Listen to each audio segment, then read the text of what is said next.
कितना मीठा है माँ तेरा नाम, कितना प्यारा है माँ तेरा नाम। खुदा यीशु मसीह के पाक मुबारक और मीठे नाम में एक बार फिर से आप सबको मेरा बहुत बहुत सलाम। मसीह में आप सबकी सलामती हो। जय मसीह के आप सबको। आज की शाम मैं उन तमाम माताओं को जिनमें मेरी भी माँ शामिल है हैप्पी मदर्स डे विश करता हूँ। खुदा आप सबको बहुत आशीष दे। जब एक धन्य स्त्री के रूप में, एक बड़ी आशीष के रूप में इस जमीन पे आपको खुदा ने जिम्मेदारियों के साथ रखा है, मेरा ईमान है कि आप उसके वचन के साथ, आप खुदा के साथ बने हुए उस जिम्मेदारी को पूरी कर रही है। माताओं, इससे पहले कि परमेश्वर के वचन से कुछ उन धन्य माताओं की चर्चा मैं आज की शाम आपसे करूं, मैं सबसे पहले उन भाई बहनों से, उन बेटे बेटियों से बात करना चाहता हूं जिन्हें माँ बाप के रूप में एक बड़ी आशीष खुदा ने दिया है। अजीज प्यारे भाई बहनों, परमेश्वर का कलाम कहता है इस्राएली जो है मिस्र में दुख और यातनाओं के साथ, पीड़ाओं के साथ अपनी जिंदगी गुजार रहे थे और खुदा ने उनकी सुधि लिया, मिस्र से उन्हें निकाला बाहर, आजाद किया। पर खुदा जो कनान देश उनको देने पे था, वहां एक बड़ा चैलेंज उनके लिए था, एक बड़ी चुनौती थी कि उस कनान को वो कैसे पहुंच सके, उस दूध और मधु की धारा वाले देश में कैसे पहुंच सके, उस देश में जहां आशीष ही आशीष खुदा ने रखा वहां कैसे वो जा सके।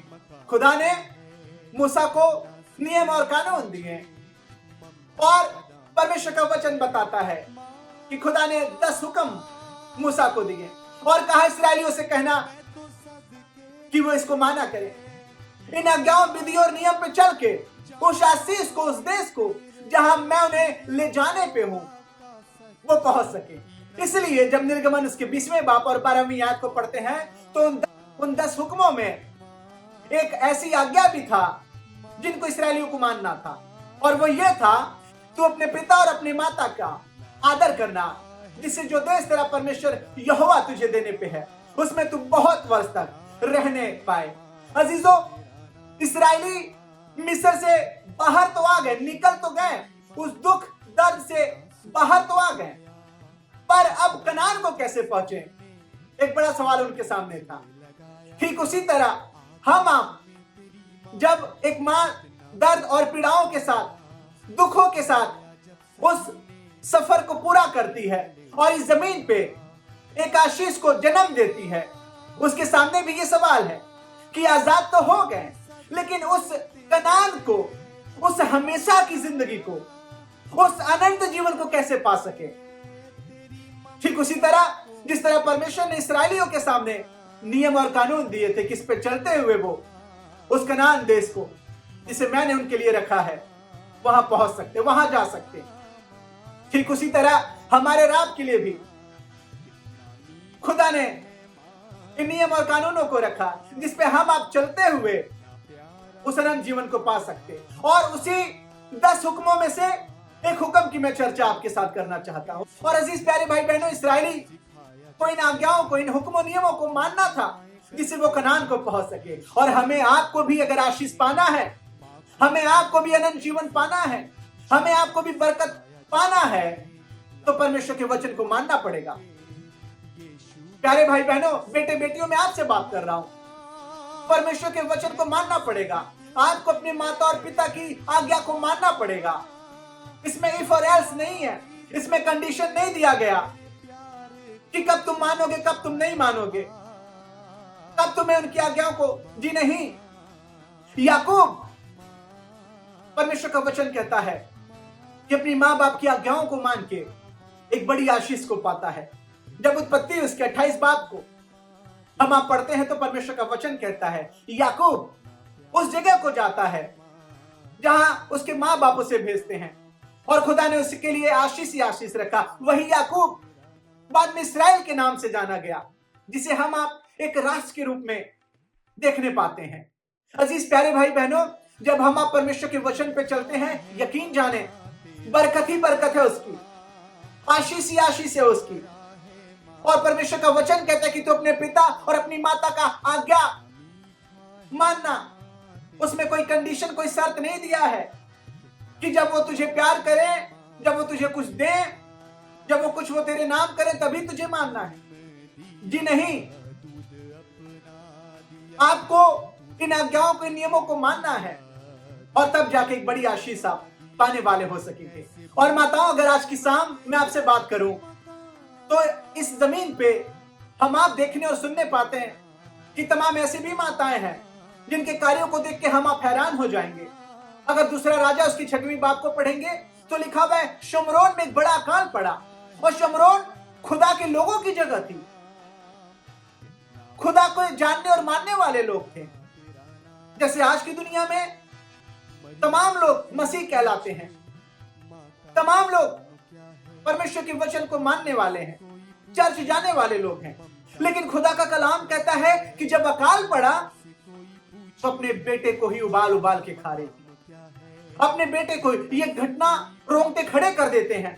इसमें दो राय नहीं कि आज की दुनिया में हम आप भी हैरान करने वाली माताओं को देखने और सुनने पाते हैं। हम आप भी हैरान करने वाली माताओं को जो अपनी ही आशीष को थोड़ी परेशानी और दुखों में जब वो पड़ती हैं तो मिटा डालती अपनी आशीष को। इसलिए तो अबॉर्शन के केस में हमारा देश बहुत आगे है, इसलिए तो गर्भपात के मामले में हमारा देश कहीं आगे है। मैं आपसे निवेदन करूं कि अपनी आशीषों की हिफाजत आप कैसे कर रही हैं? अपने आशीषों की हिफाजत आप किस तरह कर रही हैं? आज एक बड़ा सवाल आपके सामने है। मूसा की मां थी और परमेश्वर का वचन कहता है कि 3 महीने तक वो मूसा को छिपा के रखी थी। और आज की शाम आप भी पहला कार्य अपनी जिंदगी में यही करिएगा।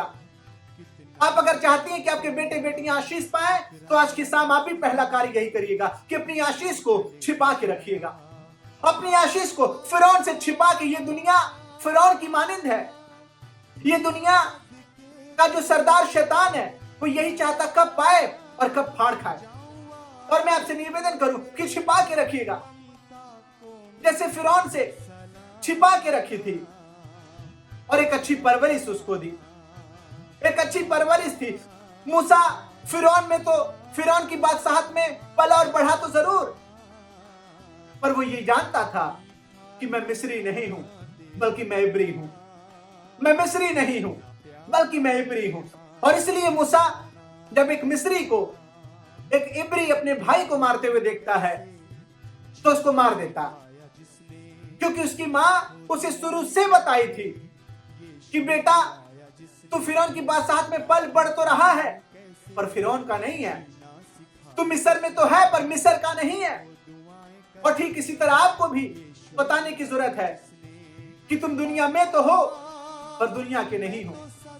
बेटे तुम दुनिया में तो हो, शायद अपने बेटे और बेटियों को दुनिया की भीड़ में भेजती हो, दुनिया के बीच में आपको छोड़ना पड़ता होगा उनको, लेकिन माओ ये बताना मत भूलिएगा कि दुनिया के भीड़ में तो हो तुम पर दुनिया के नहीं हो। उसे खुदा के लहू में छिपा के रखिएगा। किसी के हाथों में मत सौंप दीजिएगा, किसी और को जिम्मेदारी मत दे दीजिएगा कि पड़ोसी आप देख ले जरा, अच्छा भैया भाभी है ना वो देख लेंगे, अरे मामा तो है ही उनके, चाचा चाची ख्याल रख लेंगे। जी नहीं माताओं, आपसे बेहतर ख्याल कौन रखेगा अपने बेटे बेटियों को? मैंने कहा अपनी आशीष को छिपा के रखें। यीशु मसीह के पास उसके चेले जाते और कहते हैं प्रभु तेरी माँ और तेरे भाई तुझे ढूंढते हैं। और खुदा यीशु मसीह ने बड़ी हैरान भरा जवाब उनको दिया, कहा कौन मेरी माँ, कौन मेरे भाई हैं? क्या वो नहीं जो परमेश्वर के वचनों पे चलते हैं, उन वचनों को मानते हैं? माताओं, आप किसी के हाथ में भी अपने बच्चे को, आप किसी को भी, मैं ये बिल्कुल नहीं कह रहा हूं कि आपको रिश्ते खत्म कर लेने की जरूरत है, आपको किसी को प्यार और इज्जत नहीं देना है, जी नहीं, बल्कि आपको उन्हें बहुत छिपा के रखना है, अपनी आशीष को बचा के रखना है। Thank you Jesus.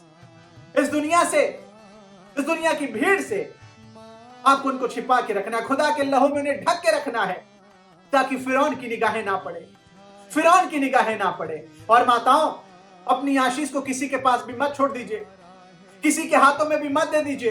होंगे वो आपके रिश्तेदार, होंगे वो आपके अपने, पर जरूरी नहीं है कि वो परमेश्वर के वचन को उस तरह ही जानते और मानते हो जिस तरह आप मानती हैं। जैसे आप अपने बेटे का ख्याल रखती हैं तो ठीक उसी तरह वो भी रखे। ये जरूरी नहीं है, इसलिए अपनी आशीष को संभाल के रखें। आज जब अखबारों में पढ़ती हैं तो सबसे ज्यादा जो घटनाएं घटित हो रही हैं वो अपने ही कर रहे हैं, और आपको कुछ बताने और समझाने की जरूरत नहीं है। आपको कोई ये नहीं बता सकता आपको कैसे प्यार करना है, आपको कोई ये नहीं बता सकता कि कैसे धैर्य रखना है। आपसे बेहतर तो कोई नहीं इसके बारे में जानता है कि प्यार कैसे करना है, धैर्य कैसे रखना है। माताएं, मैं आज की शाम सिर्फ ये कोशिश कर रहा हूं कि परमेश्वर की उस दया को, उस प्यार को आप तक बांटने वाला हो सके, उसका स्मरण कराने वाला हो सके।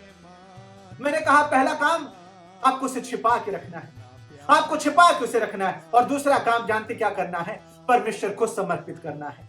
मैंने कहा परमेश्वर को समर्पित, हालेलुया। पहला उसे छिपा के रखिए, और दूसरा उसे खुदा के हाथों में दे के रखिए। सैमुअल की मां थी हन्ना, उसके पास कोई आशीष नहीं था, रो रो के खुदा से मांगी, गिड़गिड़ा के मांगे थे, और खुदा ने उसकी सुना। शायद खुदा ने भी आपकी तभी सुना जब आप उससे बिलक बिलक के रो रो के मांग रही थी। आज कैसे आप भूल सकती हो उन आशीषों को, उन दिनों को कैसे आप भूल सकती हैं? माताओं, मैंने कहा पहला कार्य आपको छिपा के रखना है, और दूसरा कार्य आपको खुदा को समर्पित कर देना है, खुदा को समर्पित कर देना है। और परमेश्वर का वचन कहता है कि हन्ना सैमुअल को खुदा के घर में, खुदा के भवन में समर्पित कर दी। जानते किस लिए? क्योंकि उसको पता था कि जितने अच्छे से खुदा संभाल लेगा इसको, जितना बड़ा खुदा इसको बना देगा, उतना बड़ा शायद मैं नहीं कर सकता, उतनी बड़ी आशीष मैं नहीं दे पाऊंगी उसको। और इसलिए उसे खुदा के हाथों में, परमेश्वर के भवन में, हालेलुया, हमेशा अपने बच्चे को खुदा के घर को ले जाए। और माताओं, आज आपको भी यही करने की जरूरत है कि जिस तरह हन्ना सैमुअल को परमेश्वर के भवन में समर्पित कर दी, वैसे आप भी खुदा के घर में, परमेश्वर के भवन में जब आप संडे जाती हैं, जब आप चर्च जाती हैं, उससे लेके जाएं, अपने बच्चे को लेके जाएं, खुदा के घर में लेके जाएं, और फिर देखिएगा खुदा उसे कैसे बढ़ाता है, खुदा उसे कैसे सैमुअल से सैमुअल नबी करता है, खुदा उसे कैसे एक बड़ी आशीष का भागीदारी बनाता है। मैं यहीं पे अपने शब्दों को विराम देना चाहूंगा, और मैं यही आपसे निवेदन करूंगा, उन्हें छिपा के रखिएगा, क्योंकि फिरौन, ये दुनिया आपकी आशीष को नष्ट करने पे है, आपकी आशीष को खत्म करने पे है। और इसलिए जहां कहीं भी उन्हें भेजिए, जहां कहीं भी उन्हें छोड़िए, यीशु के लहू में ढक के उन्हें ले जाइए। खुदा आप सबको बहुत बरकत दे, और ये मदर्स डे एक बड़ी आशीष का दिन ठहरे आपके लिए।